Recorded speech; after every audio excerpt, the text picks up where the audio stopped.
Bom, a gente vai falar hoje sobre os capítulos novos, tá?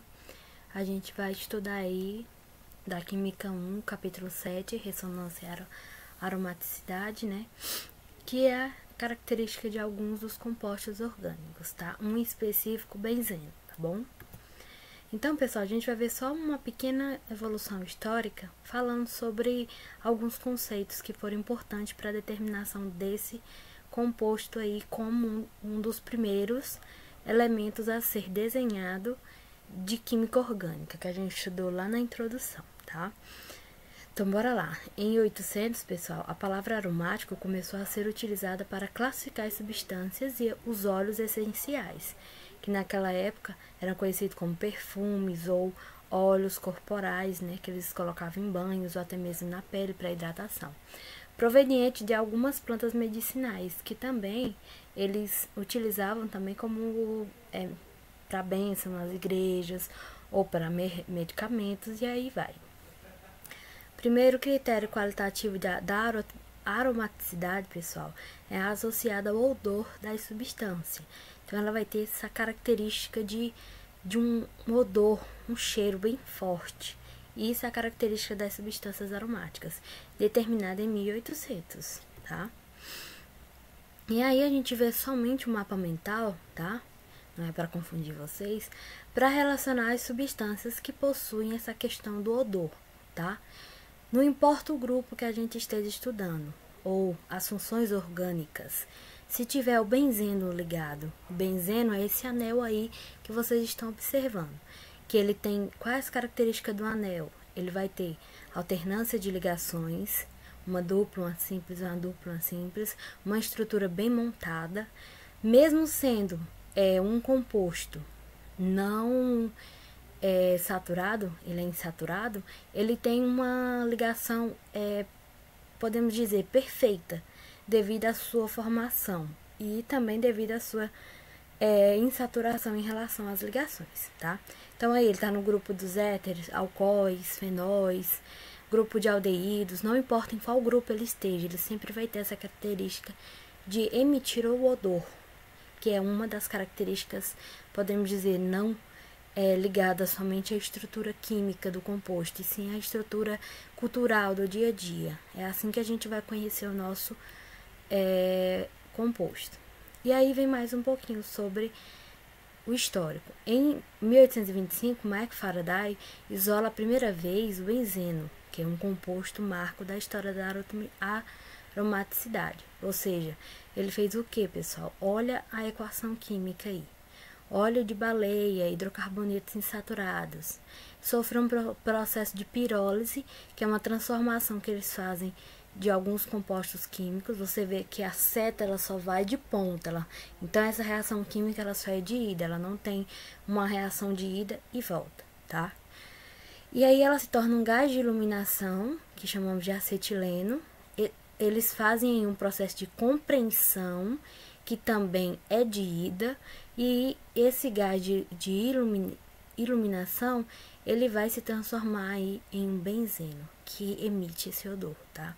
Então, Mike Faraday ele determinou isso em uma equação química. Em 1834, Eard, ele sintetiza o benzeno, partindo do ácido benzoico, que a gente viu também na estrutura, lá na concepção, quando conseguiram chegar ao Berzelius, ao Wöhler, que foram responsáveis por descobrir os elementos orgânicos. Só que assim, aqui eles exploraram mais, é como se fosse um processo de exploração das características do benzeno. Por que ele não era um composto igual, parecido, que nem os outros? Por que ele tinha essa insaturação e ao mesmo tempo era uma formação molecular perfeita, de ligação forte, não tinha estabilidade na sua cadeia. Então, assim, ele é uma exceção em relação aos outros compostos insaturados, tá bom? Então, aí embaixo ele fez o quê? Ele pegou o ácido benzoico, que as noções de ácido e base já tinham sido determinadas e estudadas nessa época. Então, assim, eles sabiam montar os ácidos, só que eles não sabiam separar inorgânicos de orgânicos. E aí temos o ácido benzoico, ele utiliza aí um composto mais o aquecimento desse composto, desse ácido benzoico, tá? E depois que ele faz isso, ele faz o quê? Ele separa o anel de benzeno do ácido que está interligado aí ao anel. Então, ele separou e obteve aí um anel de benzeno mais um composto inorgânico montado, tá bom? Então, isso foi a contribuição que Ehrhard deu para separar os compostos benzênicos de inorgânicos, ou seja, como já estava vindo aí as novas ideias sobre compostos inorgânicos, então o interesse era que estudasse eles separadamente dos inorgânicos, devido a eles terem classificações e características diferentes, processo de classificação, de continuidade, nomenclatura, então assim, ele abrange essa característica diferenciada dos compostos inorgânicos. E aqui, pessoal, o livro de vocês traz um pouquinho falando sobre a questão da estabilidade do benzeno, que foi o que eu citei lá no início, tá? Então, assim, vocês podem acompanhar lá no livrinho de vocês, que aqui a gente só vai ver alguns pontos. A estrutura da molécula do benzeno deveria ser assim. Observa. Vocês estão vendo a alternância de ligações duplas. Então, o que diz aí acima? Os alcenos são muito mais reativos do que os alcanos, com igual número de carbonos, por exemplo. Então, como explicar a alta estabilidade do benzeno com 3 ligações duplas? Foi o que eu falei para vocês. Quanto mais ligações você insere em uma cadeia carbônica, mais insaturado, mais instável ele vai ficar, diferente de alcanos. Quando ele fala em relação a reações, reativos, é porque o alcano ele é muito difícil se quebrar, as reações são mais simples, elas são mais determinadas e mais fixas. A partir de alcenos, alcadienos e alcinos, ele começa a sofrer aí essa instabilidade. Ocorre as formações, alterações, ocorrem cadeias formadas, compostos, derivados, mas ele é um pouco instável em relação à questão de equilíbrio. E isso aqui é o que trata. O benzeno deveria ter a mesma característica que os alcenos, alcinos e alcadienos. Só que ele não possui. Ele tem mais ligações duplas, ele forma esse anel, esse núcleo, e ele é uma estrutura fixa, bem estabilizada, tá? Então isso é que o torna especial. Esse fato inviabiliza a estrutura proposta por Augusto Kekulé. Lembre-se que lá no início a gente estudou no histórico que quem desenhou a primeira estrutura orgânica foi Kekulé. E essa primeira estrutura foi o benzeno. Ele fez um desenho de como essa estrutura seria. A julgar pela observação prática, chega-se a 2 conclusões. A estrutura da molécula deveria ser dessa forma, como é mostrado aí acima no primeiro desenho. Só que o benzeno deveria ser uma substância muito reativa. Porém, nenhuma dessas conclusões tem fundamento. O benzeno ele é muito estável. E as ligações que tem porém, nenhuma dessas conclusões tem fundamento. Então, assim, a explicação para esse fato pode ser dada pela teoria da ressonância de elétrons π, que é representado pela ligação, lembra que a gente estudou isso? Se só tem uma ligação, sigma. Se tem 2, é uma sigma e uma π.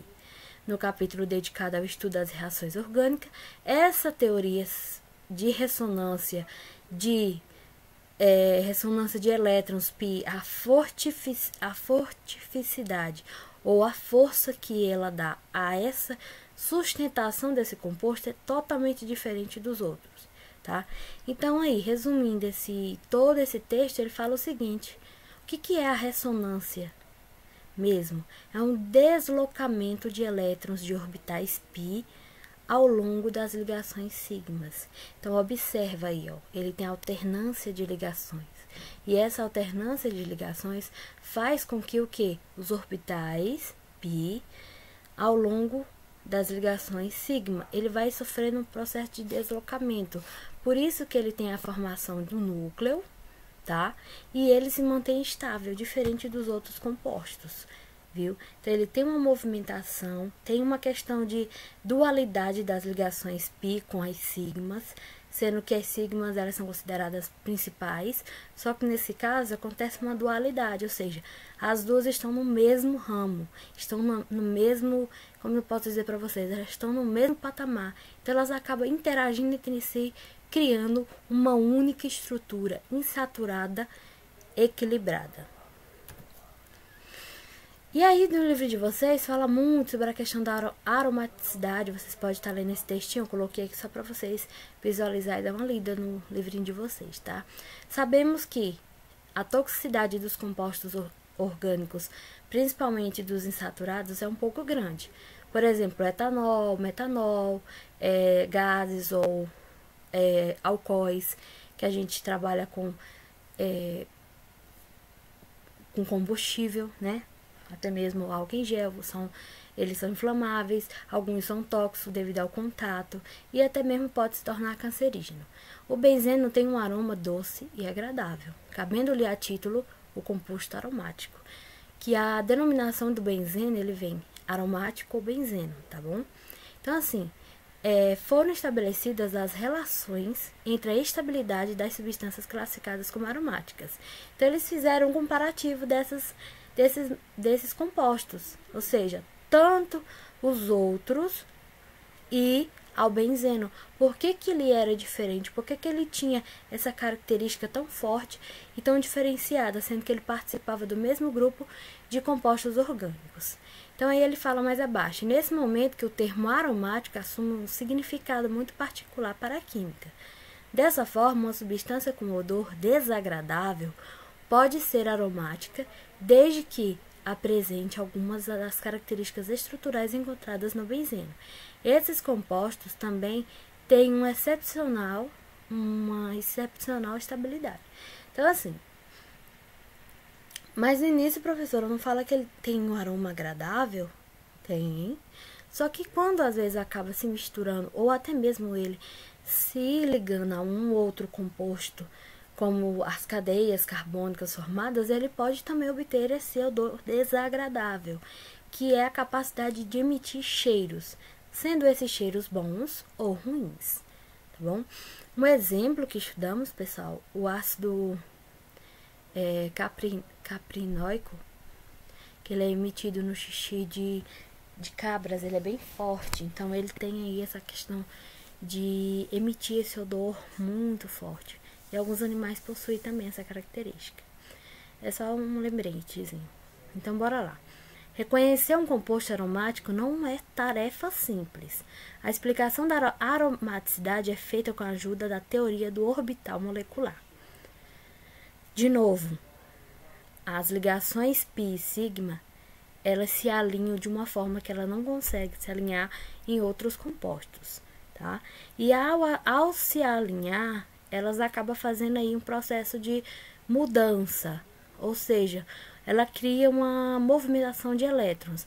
Ah, professora, mas sempre é uma alternância de ligações. Sim, mas as ligações sigmas e π, quando é dupla, sigma e π, elas estão juntas, então elas podem fazer essa dualidade aí de movimento. E aí vem a regra de Huckel. A regra de Huckel foi estabelecida pelo químico e físico alemão Erich Huckel, que segundo ele, as moléculas dos compostos aromáticos homocíclicos, ou seja, uma cadeia fechada homogênea, que a gente estuda essas características. É uma cadeia fechada que é homogênea. Elas obedecem a essa equação. Essa equação, pessoal, é só para vocês terem uma noção de como é a diferença de uma cadeia fechada comum para um anel aromático, tá bom? Então, assim, N é um número inteiro e determinado segundo o número de elétrons π. Para entender melhor, veja os exemplos moléculas de benzeno e do ciclobutadieno, tá? Temos duas moléculas insaturadas, um é um anel aromático, o outro é um ciclo mesmo. Chamamos de ciclo porque é uma cadeia fechada. Com 4 carbonos, ciclo bu, com duas ligações duplas, 2 buteno, tá? Ciclobuteno. Então, bora lá. Então, aqui ele tem essa pequena equaçãozinha aí. 4N mais 2 é igual a 6. 4N mais 2 igual a 6. Pronto. Isso para o composto aromático, porque ele tem 6 carbonos. Então, eu tenho 4N mais 2, que é a base, igual ao número de elétrons π, igual 6, porque eu tenho 6 carbonos ligados entre si, tá? 4N, então, vai ser igual a 6 menos 2, que vai ficar 4, e N vai ser igual a 1. A molécula do benzeno tem elétrons π, e aqui representados por ponto. Você observa os pontos? Isso aqui são ligações ou elétrons que chamamos π. Você observa? 1, 2, 3, 4, 5, 6. Então, ele acaba fazendo essa alternância aí entre as pontas. A molécula do ciclobutadieno tem 4 elétrons, ó. 1, 2, 3, 4. Então, 4N mais 2 é igual a 1, 2, 3, 4. 4. 4 porque ele tem 4 carbono, professora? Não, 4 porque ele está fazendo duas ligações, ou seja, uma dupla que tem os elétrons na ponta. Então, esse daqui é o que a gente conta. Então, 4N mais 2 é igual a 4. 4N, 4 menos 2, 2. Então, você vai dividir 2 por 4, que vai ser 0,5. Por isso que ele tem essa regrazinha de Huckel aí. E sempre o benzeno, ele dá diferente dos outros ciclos, tá? Mesmo alterando mais uma ligação, ele vai ter essa diferenciação aí. E aqui, pessoal, só pra gente relembrar, pelo menos o núcleo benzênico. Então, além dele ele ser especial, é um composto insaturado, emite odor bom ou ruim, ele tem uma estabilidade que nenhum outro composto insaturado possui, e ele tem uma formação de núcleo. Não tem essa alternância de ligação? Pronto. Essa alternância de ligações que é feita pelos elétrons π e sigma acaba se unindo, formando um núcleo. Então, quando ele está sozinho, benzeno. Se ele está ligado a não diretamente a outro, chamamos de fenilbenzeno, porque eu vou ter um anel ligado a outro, não tão unido. Vai ter uma ligação aqui no meio, tá? Temos aí o naftaleno, que a gente já viu, o antraceno também, que é quando as moléculas, elas estão, os benzenos estão muito ligados, então eles acabam compartilhando os compostos de carbono da dualidade, ou seja, da alternância. Antraceno, fenantraceno, metilbenzeno, que é o que a gente chama. O benzeno, ele é considerado uma cadeia principal, quando ele está ligado a um outro carbono, então ele é benzeno, cadeia principal. E o composto que está ligado a ele vai ser sempre uma ramificação, tá bom? Então, temos aí o metilbenzeno, temos o dimetilbenzeno, que a gente pode até fazer a numeração 1 e 3, dimetilbenzeno. Temos o orteosol, mas também podemos dar outro nome. Como ele está ligado a um grupo hidroxila, ele vai deixar de ser um benzeno, vai se tornar um fenol, e ele vai ser o quê? Ele vai ser metilfenol, tá? Metilfenol. E temos aí esse outro composto, que ele coloca o xileno, pechileno. Isso daí são nomes não registrados pela IUPAC, tá? Que eles acabam adaptando os compostos, são nomenclaturas usuais. Mas aí o nome desse composto, na verdade, seria dimetil 1,4 dimetilbenzeno. Tá bom? Então, pessoal, a ressonância é praticamente uma análise interna de um dos compostos mais impressionantes aí da química orgânica. Ele é insaturado, emite odor bom e ruim, ele tem um equilíbrio que nenhum outro composto insaturado possui, e ele é especial. E a análise interna dele é feita para você observar como a alternância de elétrons π, não das ligações, e sim dos elétrons, ele se casa ali com os elétrons sigma e acaba ocorrendo aí uma movimentação. E isso é o que dá estabilidade à estrutura interna do benzeno, tá bom, galera? Ótimo! Então, terminando a nossa aulinha de Química 1, a gente já vai pegar o gancho e entrar na Química 2. Com um conteúdo assim um pouquinho mais diferente do que a gente viu agora, tá, galera? Se tiverem dúvidas sobre o capítulo anterior, vocês podem estar mandando mensagem, professora, eu não entendi, e a gente vai aí fazendo uma forma que vocês consigam obter compreensão de tal conteúdo, tá? Mas é importante, leiam o capítulo, tá? Aqui a gente aborda pontos e é interessante que você leia o capítulo para você ver a relação, a explicação que ele está lhe dando e também para você obter dúvidas ou até mesmo tirá-las, tá bom? Então a gente vai lá para a Química 2, tá? Capítulo 8. A gente vai estudar um pouquinho sobre a termodinâmica química. Professora, termodinâmica a gente não estuda na física? Sim, e ela é um termo propriamente físico. Só que como eu falei sempre e falo, química e física elas sempre andam em conjunto. Então a gente vai estudar um pouquinho sobre a termodinâmica agindo aí na química, tá? Pronto. Pessoal, falar de termodinâmica sem dar uma introduçãozinha do que ela é realmente é um pouco complicado. Vocês podem até lembrar, pode ter até estudado, só que a gente vai fazer um lembrete aqui para que vocês vejam a aplicação da termodinâmica dentro da física e da química, que ocorre ao mesmo tempo que de diferentes formas, ele ocorre muito parecido, ou seja, como se fosse um ligante. Então, assim, o livro de vocês, ele vai iniciar aí com um textinho maravilhoso, falando aí sobre a comparação de um dos desenhos da saga Era do Gelo, que monta um pouquinho sobre essa característica termodinâmica química que ele quer ressaltar no capítulo. A gente vai discutir isso mais à frente. Então, bora lá. Estabelecer um conceito com a aplicação da física e química na termodinâmica não é tão fácil. Não foi tão fácil. Hoje já é porque já está bem descrito. Então, assim, ela é um ramo da física, a termodinâmica, que estuda os fenômenos que ocorrem nas trocas de calor, tá? Então, a termodinâmica simplesmente é a troca de calor existente entre um corpo ou outro, sistema ou outro, ou o ambiente e um corpo, tá? E quem estuda essa troca de calor é a física, tá bom? E assim, além de ela estudar as trocas de calor, ela estuda outras modalidades de energia e de trabalho. Temos o Joule, temos o calor propriamente dito, que também é um dos tipos de energia, que as trocas de calor, de nível de energética é forte. Temos as energias exotérmicas e endotérmicas, que além de ser estudada dentro da química, também é estudada na física. E temos também as alterações de estado físico, que é a mudança da matéria, tá? A mudança física da matéria, não a mudança molecular dessa matéria. E assim, na química, ela possui outra função, um pouquinho diferente. Ela é responsável por analisar a espontaneidade de uma reação química.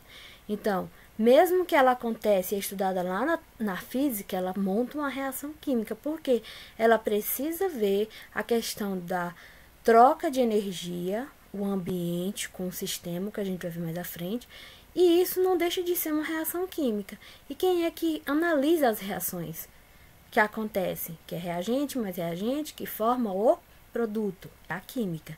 Então, o que é que ela precisa analisar aí nesses tópicos que a física não se preocupa em responder porque ela é de cunho químico? Analisar a espontaneidade de uma reação química. Espontaneidade é a forma como ela acontece naturalmente, absorvendo ou não energia do ambiente para que a reação aconteça, e mantendo a produção, ou seja, o produto estável, equilibrado. Isso é nosso objetivo. A variação nas reações quanto aos reagentes, ou seja, se o reagente precisar de uma variante, se ele precisa ser aquecido, se ele precisa obter um catalisador, que é um composto que pode acelerar ou retardar o processo de uma reação. Então, quem faz isso, quem insere isso, é a química, tá? Quando se unem para se tornarem produtos. Aplicando assim a lei de Lavoisier, que é uma das principais leis que rege a nossa química, tá? Toda a química, orgânica e vai. Na lei de Lavoisier é a lei da conservação da massa. Então, assim, a química ela precisa observar isso.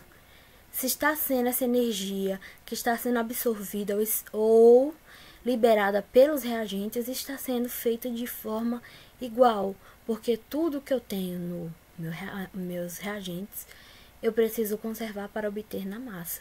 Então, assim, no produto.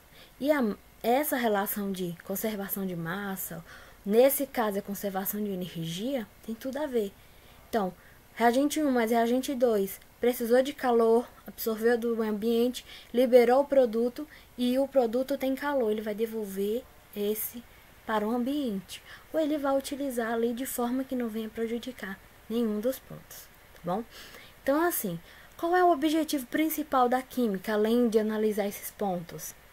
É que a reação química, pessoal, dita e descrita lá na física, ela precisa atingir um equilíbrio, tanto físico quanto químico. Então, ela não vai apenas absorver, ou liberar, ou garantir que as massas estão sendo conservadas, não. Ela precisa estar determinada tudo a seu ponto, equilibrada em químico e físico. E aí é a relação da termodinâmica. Pronto, o livro de vocês traz aí falando sobre alguns conceitos fundamentais que são estudados aqui dentro da nossa termodinâmica. Tanto física quanto química a gente estuda esses pontos aqui, tá? Só que em direções diferentes. O que é um sistema? Primeiramente a gente precisa adotar um sistema para a gente fazer a análise da termodinâmica desse sistema. O sistema é um objeto de análise, isto é, uma parte do universo escolhido para estudo. Tudo que não for sistema é meio ambiente, ou apenas ambiente, também é conhecido como vizinhança. Então, assim, sistema é quando você pega parte de algo e você começa a montar ali, estudar aquela parte ali. Por exemplo, eu peguei um copo de água, eu vou estudar a reação que esse copo de água vai fazer. Então, o meu sistema está ali. Ou eu posso pegar uma parte do universo, eu vou estudar a Terra, o planeta Terra, e isso é um sistema. Então, um sistema é você denotar e analisar aquela parte, entendeu? Então, vocês vão analisar aquela parte. E esse meio, que nem ele falou para vocês aí, tudo que não for sistema é meio ambiente. Só que, assim, na física, a gente estuda a troca de energia entre um sistema e o meio ambiente. E isso não deixa de ser uma reação química. Porque mesmo que um ambiente não esteja aqui inserido em um sistema que eu possa recolhê-lo, ele vai ter sua necessidade de absorver para equilibrar. Então, por exemplo, conceitos físicos, tá, pessoal? Se você tá muito frio, a pessoa tá em um lugar que a temperatura é muito baixa, a pessoa tá com muito frio, não tem fogo, as cobertas não estão dando jeito, e eles podem entrar em processo de hipotermia, que é a queda da temperatura do corpo, e os órgãos podem não resistir. Então, o que a gente faz? Se tem duas pessoas, o calor emitido pelo nosso corpo, mesmo estando com frio, é grande, porque a gente tem energia, calor é energia. Então, assim, é aconselhável que se abracem, já assistiram filme, já viram, eles se abraçam para que haja ali uma troca de energia entre os dois corpos e um tente equilibrar o defeito do outro. Então, assim, eu tô com mais frio que você, então eu lhe abraço pra gente ver aí que o ambiente ele vai tentar equilibrar. Então, por isso que você começa a sentir muito frio e com o passar do tempo aumenta mais ainda o frio. Porque ele vai fazer com que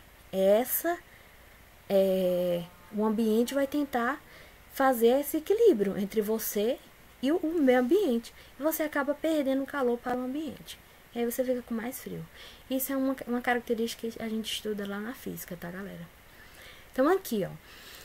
Voltando para os nossos sistemas. Os sistemas, parte de estudo que a gente vai visualizar a questão de reações químicas, troca de energia, e a gente vai denotar uma parte de um sistema para estudo. Então, nos laboratórios de química, a gente pega amostra de águas, amostra de componentes químicos, ou fazemos essas reações químicas e sempre a gente pega uma parte, coloca em um dos instrumentos utilizados no laboratório e a gente vai fazendo essa relação aí, essa análise. Então aí os sistemas eles são classificados em 3 tipos, tá? Temos os isolados, não troca energia nem matéria com o ambiente. Vocês sabem que a matéria e a energia são características químicas, sendo que a matéria ela ocupa lugar no espaço e a energia ela não tem essa ocupância de lugar. Ela acaba se tornando uma energia ou algo que você não consegue ver a dimensão dele. Ele toma todo o ambiente, como a luz, a radiação, o som. Então, eles são tidos como energia. Então, no primeiro sistema, o isolado, não há troca nem de energia e nem de matéria com o ambiente. Tá? São considerados sistemas ideais, já que sistemas perfeitamente isolados não existem. Então, assim, mesmo que você tenha o melhor material para vedar, para não ter uma reação do ambiente, um exemplo, quando o pão, ele, claro, tem ação lá dos micro-organismos, dos fungos, né? Mas quando ele passa mais tempo lá, deixado, aquece, ele cria ali um ambiente propício para que aqueles fungos acabem se alimentando e criando ali o seu espaço. Banana, se você deixar exposta, também carne, se ela não tiver salgada, você precisa congelar, porque acontece ali uma troca de energia com o ambiente e ela vai acabar estragando, tá? Então, assim, é impossível você ter um sistema totalmente rígido, que isola completamente o ambiente. Mas os isolados, ele vai ter aí é como se fosse um balão de tampa que a gente estuda, tá? É aqueles instrumentos que ele isola quase perfeitamente, viu? E ele acaba não trocando matéria e nem ambiente. Ou seja, o que é trocar matéria e energia com o ambiente? Sabemos que o ambiente ele possui matéria e energia devido à composição dos elementos químicos que estão presentes na nossa natureza e no nosso ambiente. Então, ele vai acabar trocando essa energia e matéria para quê? Qual é o objetivo? Equilibrar os tópicos. O sistema fechado pode trocar energia com o ambiente, mas não troca matéria. Então, é um sistema fechado, não totalmente isolado, e como a energia ela é diferente da matéria, ele acaba trocando energia em relação ao calor, ou outros tipos de fontes de energia, tá? Mas não troca matéria. O sistema aberto ele vai trocar matéria e energia com o ambiente ou com a vizinhança, tá? O exemplo que ele falou, o corpo humano, foi o que eu falei pra vocês naquele iniciozinho. O corpo humano, quando a pessoa se aproxima ou tem muita gente unido, aumenta. Você observa, aumenta mais o calor. Por quê? O corpo humano, ele é como se fosse uma vizinhança feita de energia. Então, o calor é uma energia. Ela é medida em joule, tá? E ela é uma energia muito utilizada.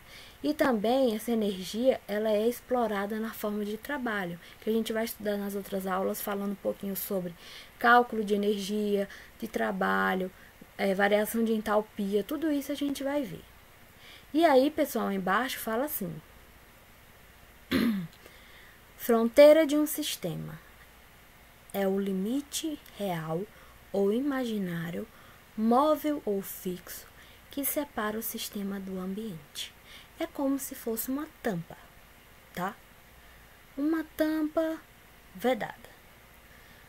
Panela de pressão. Não é igual, tá? É só mesmo para vocês terem uma noção do que seja essa fronteira. A panela de pressão, ela isola totalmente a parte interna e externa, né? Só sai ar pelo pino e por isso ela acaba cozinhando mais cedo, porque não tem intervenção do meio. Quando você coloca uma panela aberta, mas ela tem tampa, mas ela não é totalmente vedada. Então, o que acontece? Vai demorar mais para terminar. Então, assim, isso é uma questão de sistema, é o limite. Esse limite, ele pode ser fixo, pode ser com uma tampa, um material que você coloca, ou um plástico para vedar, ou qualquer outro tipo de material.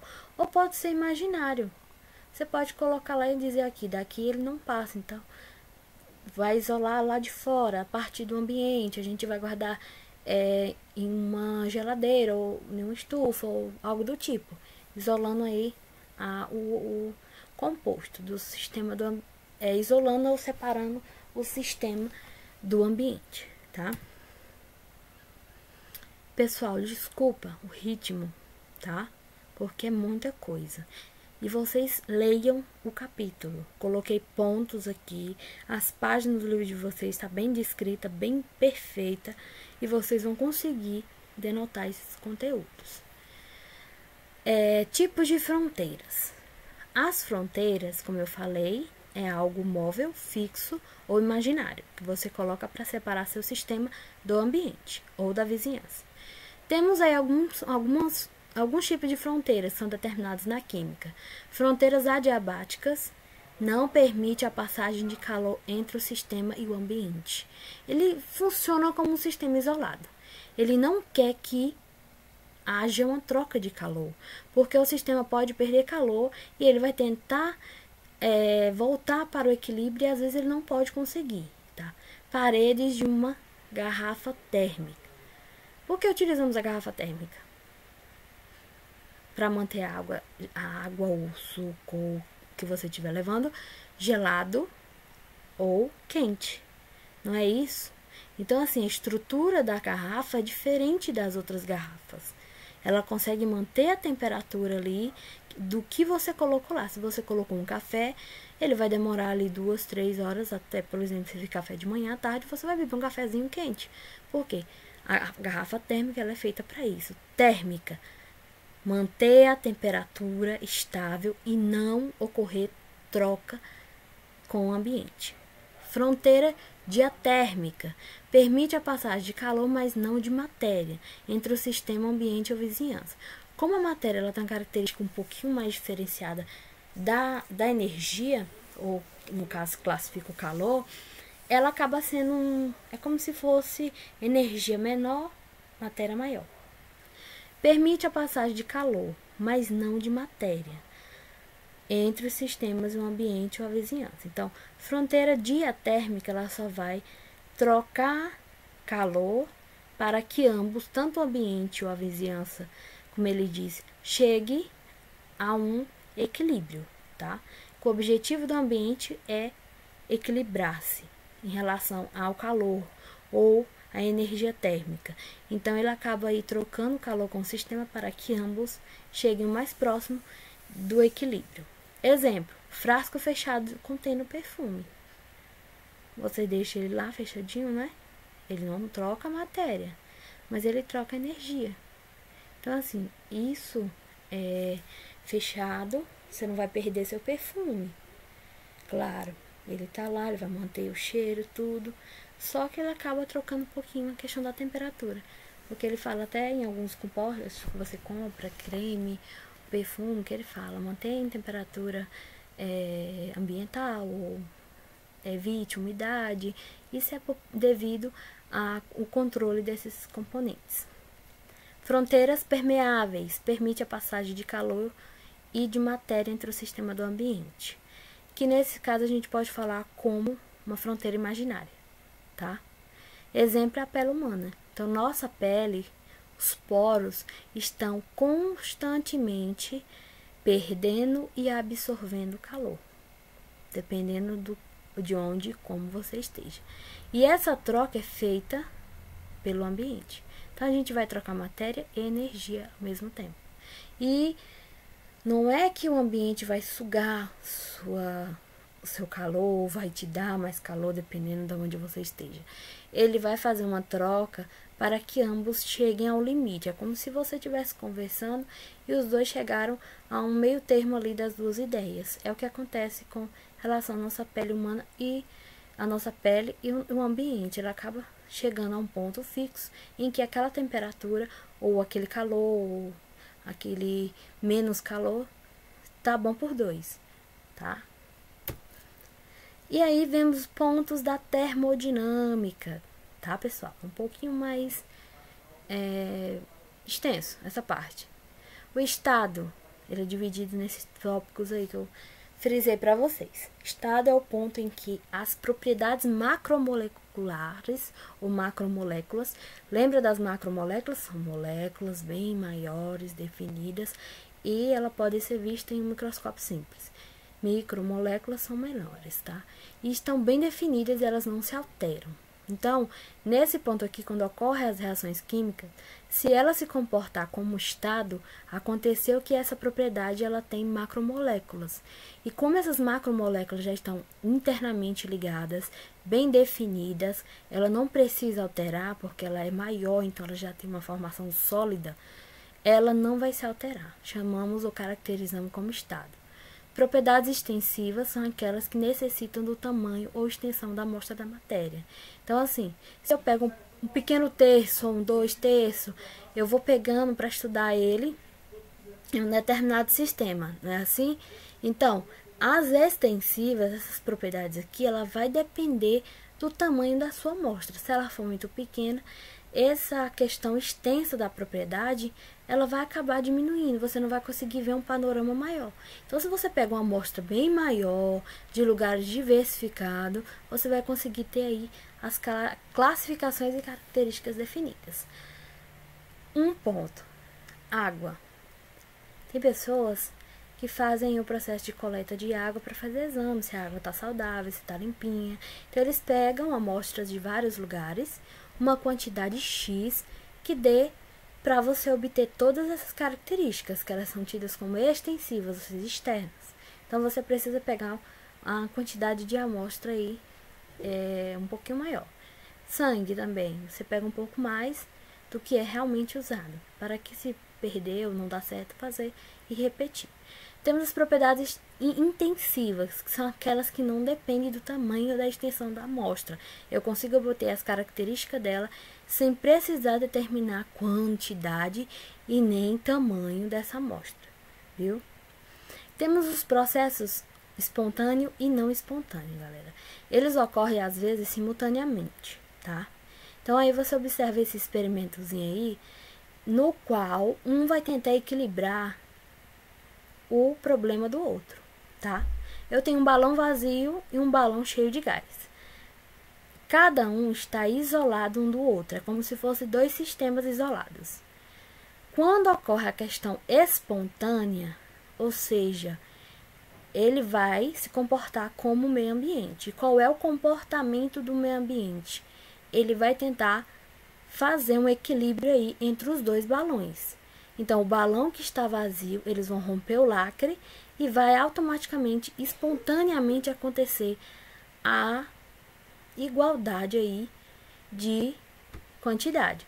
Então, se no balão B tinha 1 atm, quando ele foi aberta essa parte que isolava os dois, eles acabaram acontecendo espontaneamente, sem ajuda, a gente só rompeu o lacre, e ele vai acabar querendo manter o equilíbrio dos dois pontos. Então, vai ser meio para um, meio para outro, como se você estivesse dividindo espontaneamente, dando um real, um 2 para você, e a gente vai dividindo. Isso é o que ocorre no ambiente. O que não é espontâneo? É quando ele vai retornar. Então, é mais difícil voltar ao estado anterior, ele não é espontâneo. As moléculas, elas não se comportam iguais. A parte espontânea é que ela ocorre naturalmente. Ela não tem o meio ambiente, a amostra, o sistema, ele não sofre com isso. Ele simplesmente divide. Isso espontaneamente, sem a gente saber a quantidade, sem determinar. Ele só abrir e ele preenche o espaço. Já a forma não espontânea vai precisar de ajuda para que isso ocorra. Então, ela não ocorre naturalmente. Ela altera a condição do ambiente, ele acaba sofrendo com isso, tá bom? Então, assim, para que o que foi feito aqui, que foi a divisão de 1 atm para 0,5, 0,5, volta ao seu estado anterior de balão vazio A e balão com gás B de 1 atm, você vai precisar fazer o quê? Vai precisar esvaziar o balão A, isso feito manualmente, então você vai interferir, ele vai perder o A todo, vai todo para o B, e você vai colocar um novo lacre, e aí ele vai se tornar uma reação não espontânea. Chamamos de reações que acontecem simultaneamente, porque ela pode ser de ida, devido à ponta da seta, observe, e de volta. A diferença é que a espontânea ela ocorre naturalmente e nenhum dos meios sofre, nem as amostras nem o ambiente. Já a segunda é diferente. O ambiente sofre porque precisa de alguém ou algo para fazer essa diferença. E a gente chega mais a alguns pontos reversíveis, quando ocorre a parte de voltar ao seu estado original, de modo que o sistema e o ambiente não sofram quaisquer alterações. Alguns sistemas, pessoal, diferentes do anterior aqui, ó, processo espontâneo e não espontâneo, alguns conseguem voltar ao seu estado anterior, que é uma reação de ida e volta, que a gente coloca duas pontas de seta, tanto no início, uma seta só, coloca uma ponta de seta nos dois lados. Para quê? Para indicar que aquela reação ela tem ida e volta naturalmente. E o que ocorre quando esse processo é reversível? Ele vai ocorrer naturalmente. O sistema e o ambiente vão estar no seu grau, eles não vão sofrer com isso, então ele volta ao seu estado natural. É um pouco mais complicado.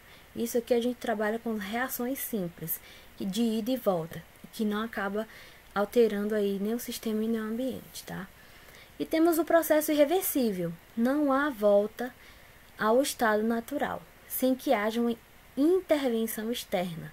Todo processo espontâneo, ele é irreversível. Então, isso aqui se torna um pouquinho diferente. Então, o processo espontâneo lá, que acontece naturalmente, de dividir o gás entre os dois, de quantidade que os dois estejam no mesmo patamar, ele vai ser irreversível. A menos se você for interferir. E isso vai atingir o seu sistema e o ambiente, tá? Temos dois exemplos. Corpo quente, resfriamento, equilíbrio. Como assim? Um corpo quente. Uma pessoa está com frio. Eu vou abraçar ou me aproximar para que o meu calor seja deixado do meu corpo. Eu vou acabar dividindo ali. E aí atinge um estado de equilíbrio, que é o objetivo da nossa termodinâmica aqui, das nossas leis químicas. O exemplo 2. Queda de um corpo e repouso. É questão irreversível. Caiu. Repouso. Estava em movimento, depois entrou em repouso, que é uma das leis da inércia lá, estudada na física. Então, assim, pontos que você deve observar. Processo espontâneo, ele sempre vai ser irreversível, porque ele ocorre naturalmente. E o processo reversível, ele não ataca nem o sistema e nem o ambiente, ou seja, não sofre alteração. Já o processo irreversível, ele precisa de alguém intervindo, e quando alguém faça essa intervenção, acaba alterando aí alguns pontos do sistema e do ambiente. Princípios da termodinâmica. Temos o primeiro princípio da termodinâmica aqui dentro da química. A energia de um sistema isolado é constante, ou seja, ele vai manter aquela energia que ela pode ser medida em pressão, em temperatura, tá? Que no caso do calor, em outras unidades. A energia do universo é constante, ou seja, ela vai manter uma energia constante. Isso é a característica do ambiente. Por que que o ambiente sempre está envolvido? Porque ele busca equilíbrio. E o equilíbrio é a constância. Constância que? Quente, frio, tudo ele vai tentar ali apaziguar.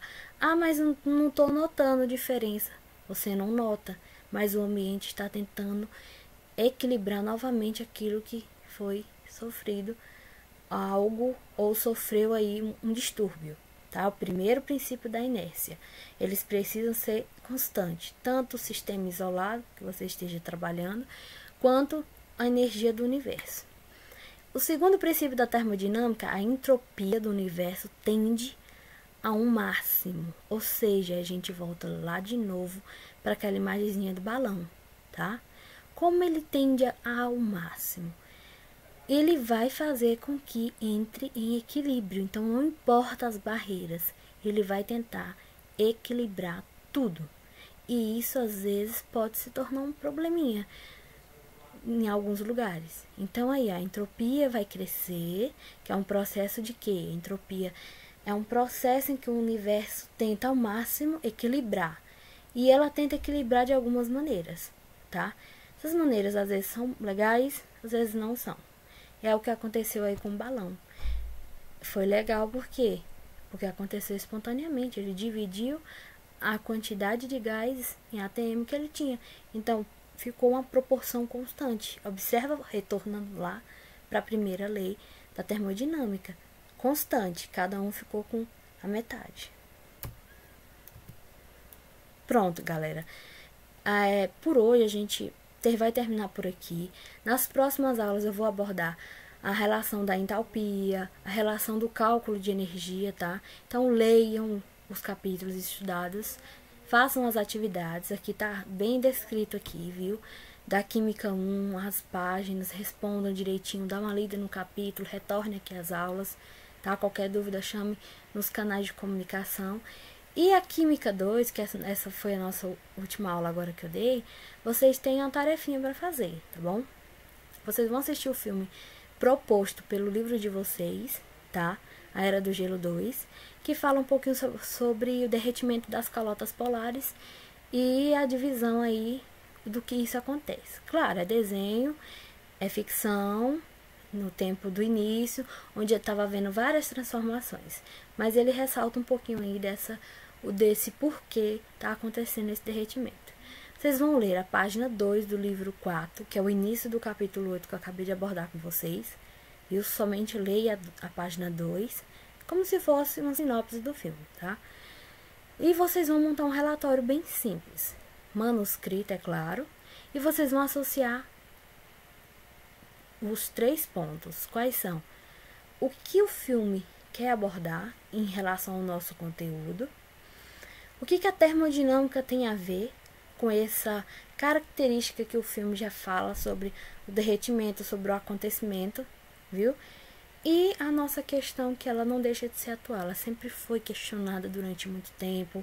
Os países se reúnem aí, a ONU, para discutir essas questões, para redução de gases poluentes, para denotar a questão do aquecimento global, que fala, mas isso é velho, isso é antigo. Não, isso está acontecendo.